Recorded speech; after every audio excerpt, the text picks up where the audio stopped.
¿Qué tal? Bueno, esta es una nueva entrega de Pensándonos a nosotros mismos y hoy estamos con Lili Masure, que nada más y nada menos dirige algo que hace mucho ruido, pero quiero que nos cuentes. ¿Qué es el INCA, Lili? El INCA es el Instituto Nacional de Cine y Artes Audiovisuales y es un fondo de fomento, una institución que es un fondo de fomento a la producción y reglamentación de la industria cinematográfica y audiovisual. Claro, porque estamos en una época en que algo que sabíamos en nuestra tradicional militancia hace tanto tiempo, gracias a Dios, a inicios de este tercer milenio volvemos a abordarlo, que es el tema de la soberanía cultural, comunicacional.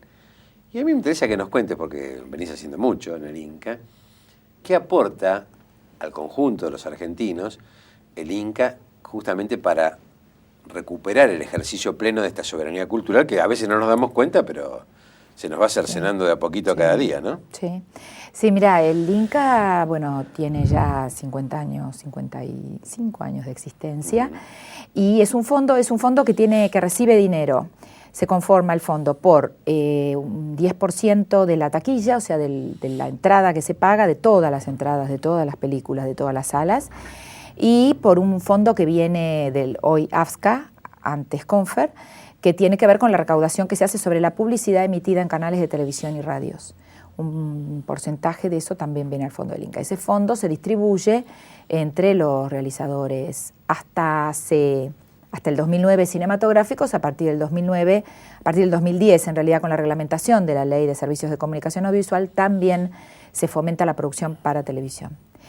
Esto lo que ha permitido es que durante todos estos años, con mejores y peores momentos, los realizadores hayan podido llevar adelante sus producciones, hayan podido expresarse, hablar de nosotros, hablar de nuestra cultura y de nuestra identidad.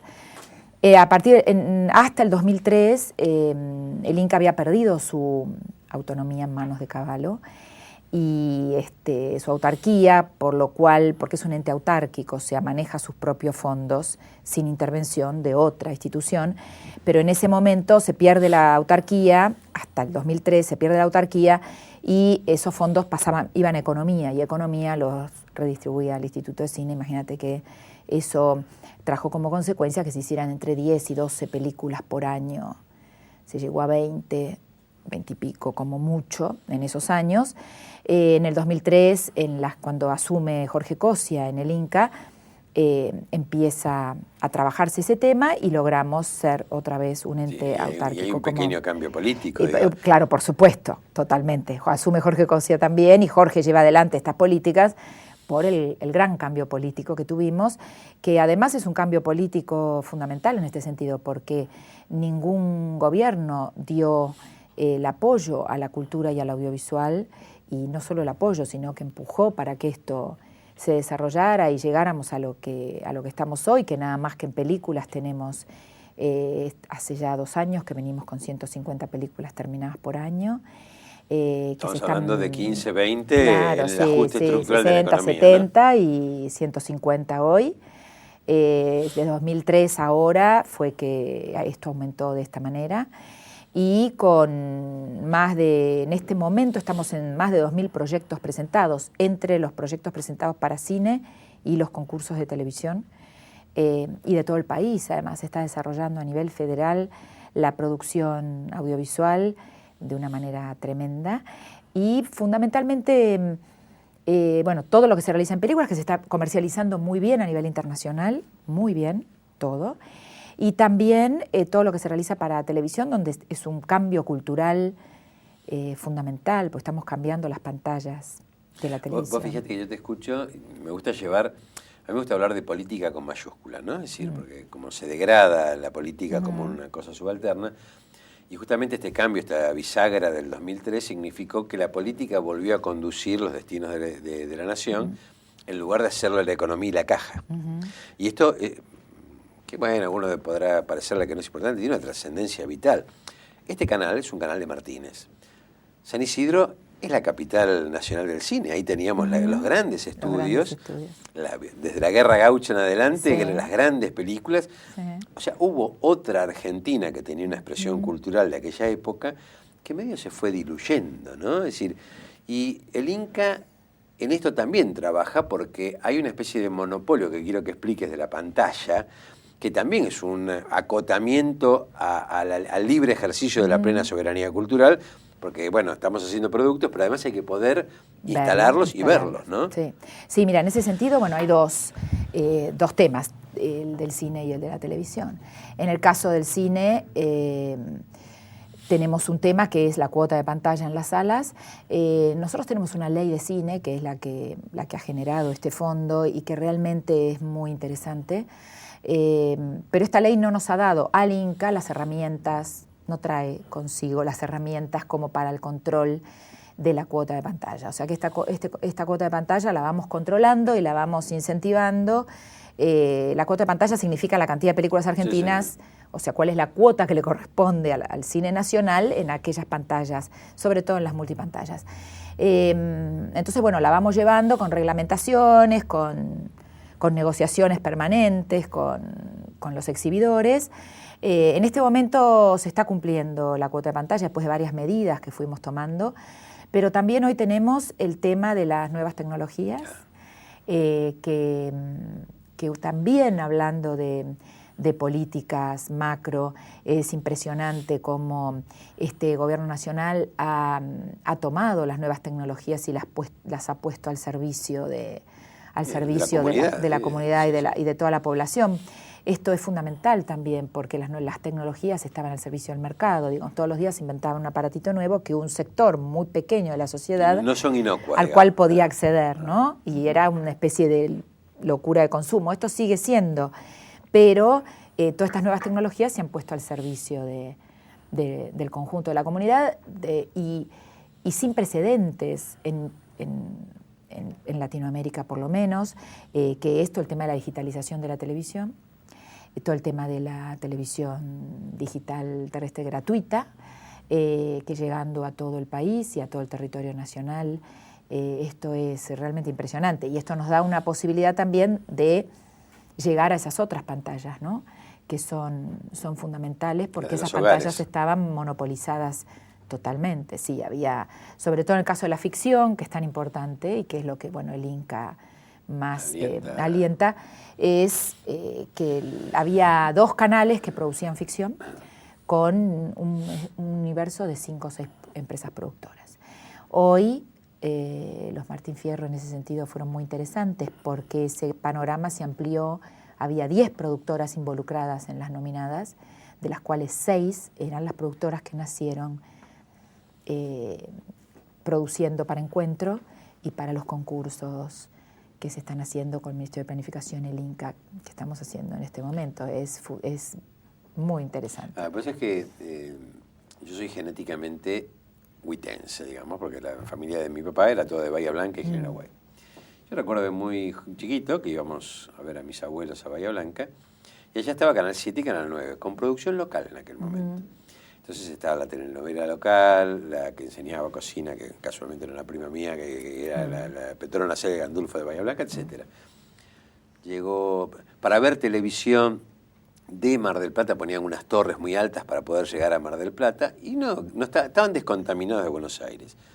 Avanzó el cable, luego el satélite y desapareció la expresión cultural local. Esto fue un fenómeno donde, así como nosotros terminamos importando los productos enlatados, digamos, de los centros de difusión mundial, bueno, el interior nuestro también se dio. Que esto, fantásticamente, viene a revertirlo esta nueva ley de medios audiovisuales. Sí, la ley ha sido fundamental para eso. Contanos esta visión, porque yo creo que, te pido, porque creo que vale la pena insistir sobre esto, porque a veces no se advierte la importancia. Algunos lo minimizan, creen que es una pelea política, que lo es en lo cultural y está bien, pero digo, creo que es importante que sepamos, vos lo estás diciendo desde lugares de la expresión de la cultura, ¿qué significa esto, no? Mira, esto significa que en el caso particular de la industria audiovisual, es realmente un cambio impresionante.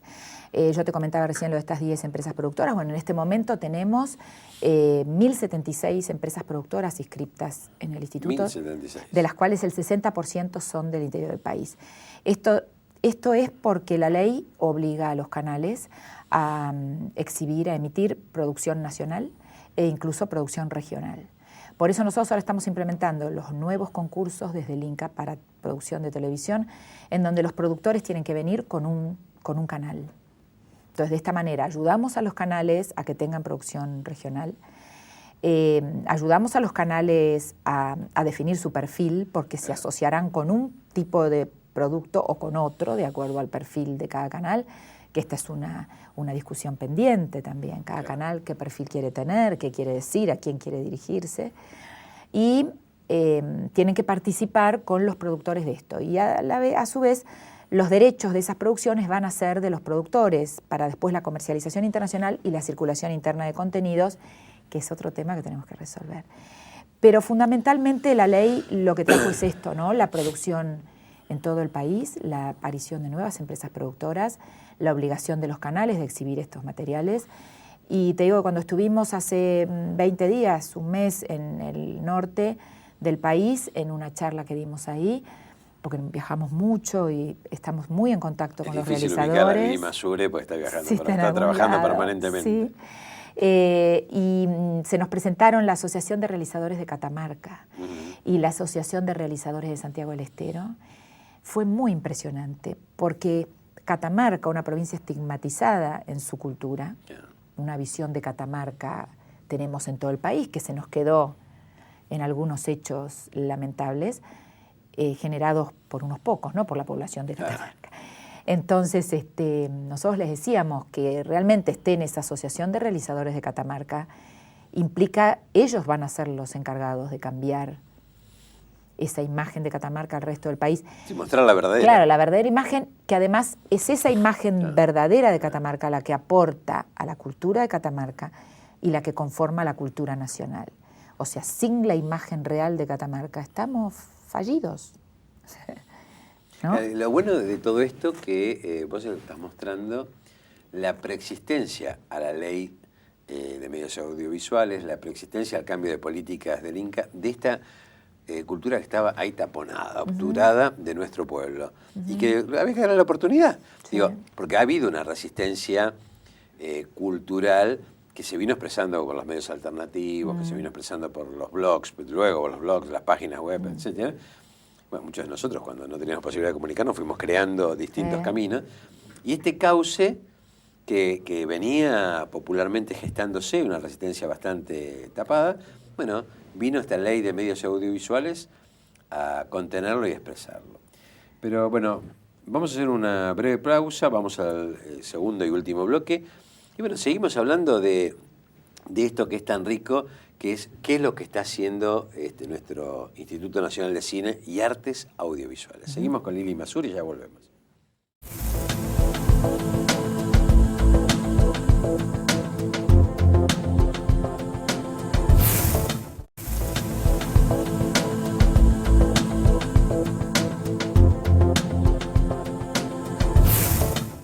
Bueno, estamos con Liliana Masure, bueno, una militante.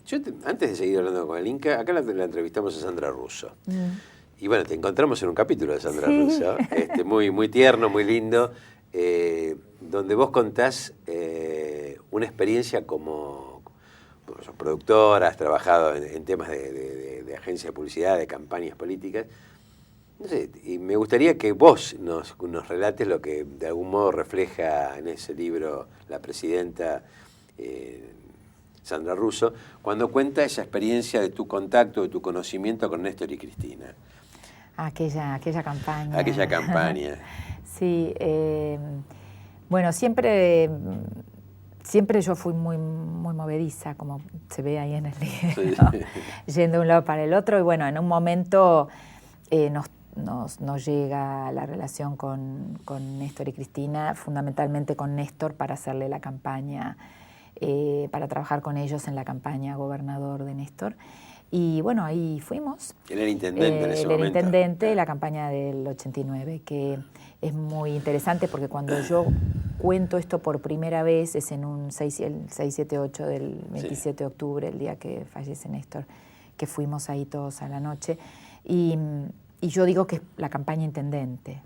Y cuando Sandra, y sostengo esto de que es la campaña intendente, cuando Sandra me hace la entrevista también digo que es la campaña intendente. Evidentemente, la presidenta, que tiene una memoria extraordinaria y que debe haber visto el texto antes de que se publicara, es quien lo corrige, yo estoy casi segura, no se lo pregunté a Sandra ni a nadie, pero estoy casi segura que ella corrigió, fue la campaña de gobernador del 89. Y ahí, bueno, fue una experiencia fantástica, trabajamos con muchos candidatos a gobernadores o a intendentes de todas las provincias, pero la presencia de Cristina era particular allá en la imprenta que teníamos en Pompeya en ese momento, porque ella tenía una determinación y después esto que cabe destacarlo, ese amor que había entre ellos dos, ese amor convertido en construcción política, ¿no? Y eso es muy valioso, muy valioso y muy rescatable, porque eso aporta desde un lugar muy humano a la construcción de una política y de un país. Sí, yo creo que, digo, como parte de esa misma generación, nosotros somos parte de una generación que no podía tener como pareja a alguien que no militara. Digo, entonces lo vemos como un lugar natural. Digamos, hoy las cosas cambiaron, digamos, hubo muchas cuestiones en el medio que quebraron la voluntad, que desaparecieron gente, que asustaron, etc.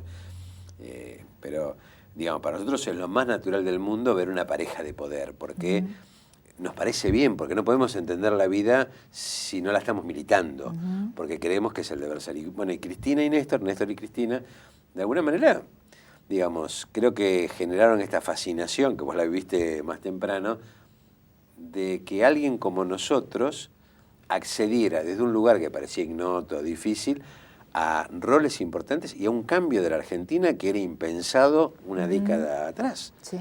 Porque parecía que era todo ilevantable. Muchos vivíamos el agobio de que esto era para siempre. Bueno, este optimismo de la voluntad que muestran ambos, y que bueno, que Cristina es una máquina, digamos, que no para, continúa diariamente, ¿no? Sí. Pero volvemos al Inca, porque en realidad todo se toca, porque en realidad yo creo que hay una impronta de Néstor y de Cristina en lo que vos hacés. Sí, es brutal, no es casualidad. Es fuertísimo. Mira, yo te iba a comentar, hablando del tema de las pantallas, creo que hubo para los argentinos dos momentos en las pantallas en el 2010, no casualmente pegado a la sanción de la ley de servicios de comunicación audiovisual, que fueron dos pantallas que nos marcaron, que creo que no las tenemos totalmente conscientes, pero están ahí. La primera fue las pantallas que transmitieron todo lo del Bicentenario, que fueron absolutamente inesperadas y sorpresivas. Sí. Fueron pantallas atípicas, digo, eso no es lo que se veía en los canales de televisión hasta ese momento. Ese día se vio otra cosa, se vio un pueblo argentino en una plaza creando a sus propios artistas. Yo me acuerdo de haber visto ese material, claro, haber visto ese material y casi como que los artistas encima del escenario eran como hologramas generados por el público, como un ejercicio de identidad tan fuerte. Bueno, creo que para los artistas debe haber sido maravilloso, porque nada mejor que ser una representación de tu público en ese momento. Y eso se transmitía por la pantalla de televisión, era muy impresionante. Y la segunda pantalla que nos mostró tal cual somos fue, lamentablemente, todo el velorio de Néstor. Creo que ahí apareció una Argentina que nosotros no veíamos. Nosotros no nos veíamos en las pantallas como nos vimos ese día. Tristes, apasionados con esa presidenta, con esa imagen tan fuerte en ese momento tan tremendo. Hay que bancar esto y no me puedo quebrar.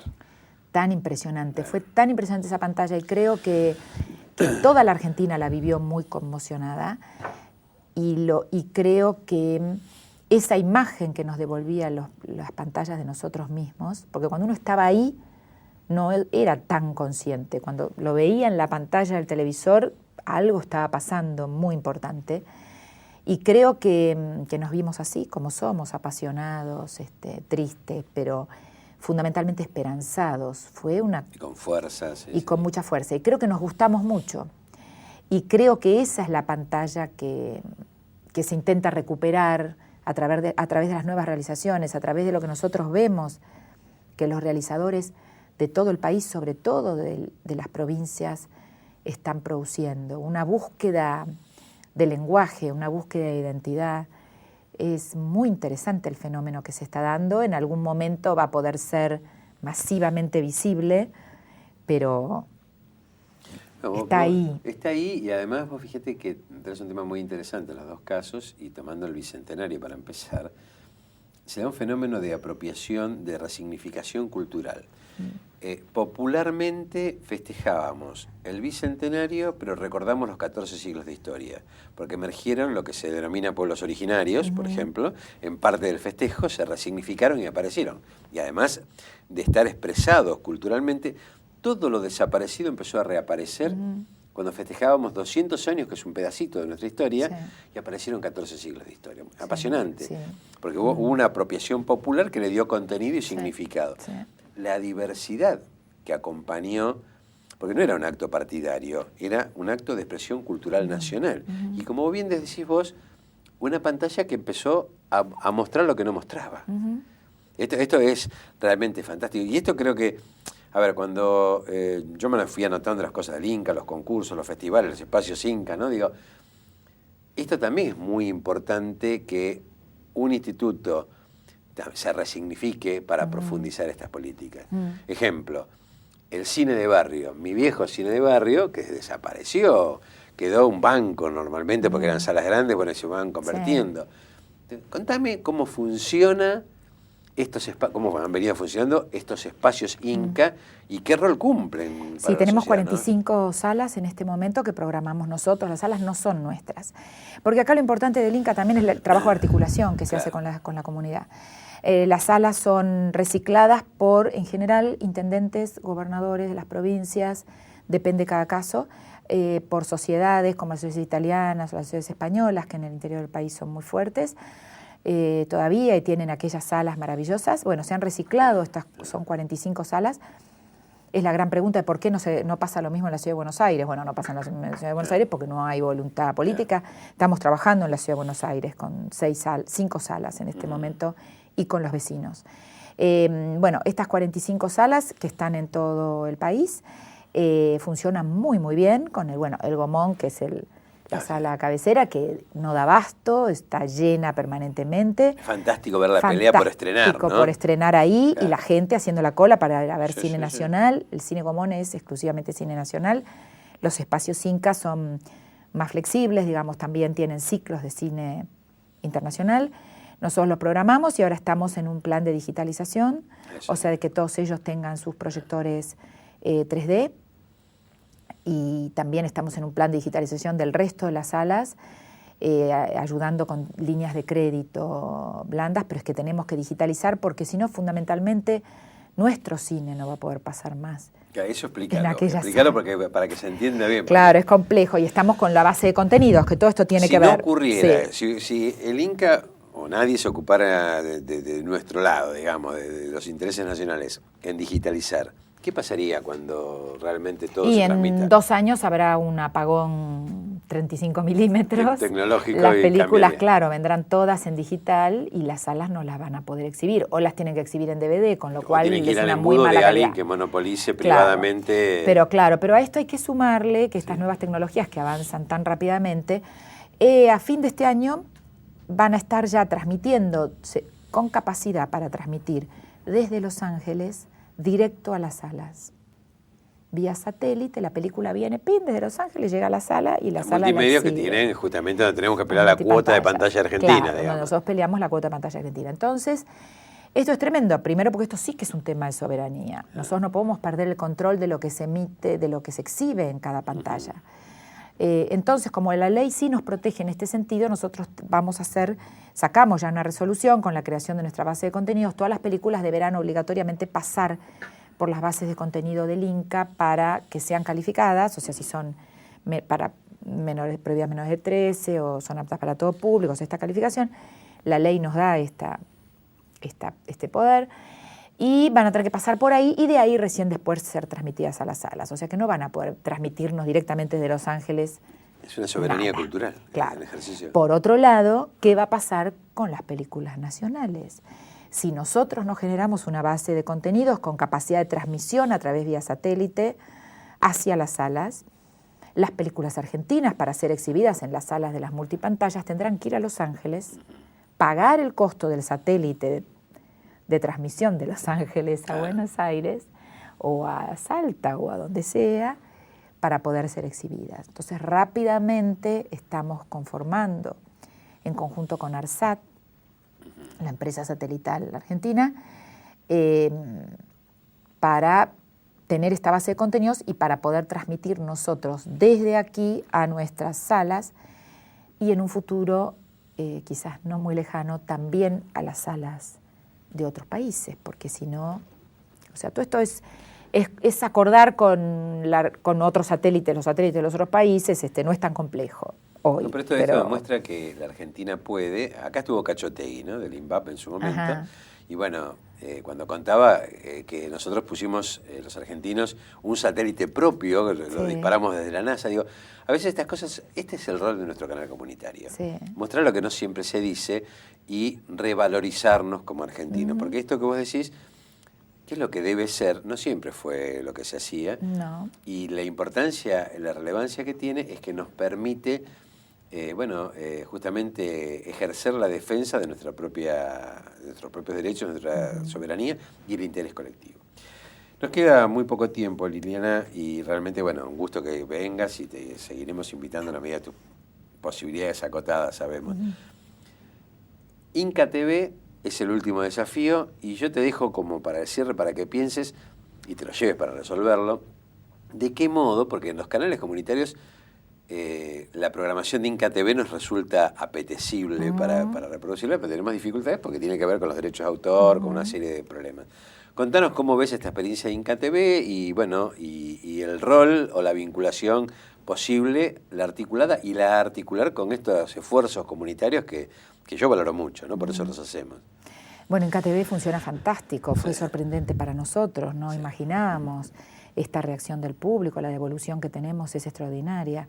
Está funcionando muy, muy bien, creo que la programación, cómo trabajó el equipo, el armado de los ciclos fue extraordinario y Inca TV va muy, muy bien, muy bien. Muy bien, estamos además, han saltado ahí 2 temas a partir de Inca TV, que fue quién tiene todos los derechos de exhibición de las películas. Cada película que ustedes ven en Inca TV nos lleva a nosotros a veces 2 y 3 meses de trabajo entre detectar los derechos. Y una vez que detectamos los derechos, vemos en el estado en que están los materiales, en muy mala conservación, casi todos. Hemos remasterizado hasta el momento 200 películas y están en remasterización 100 más. Por eso Inca TV se ve como se ve.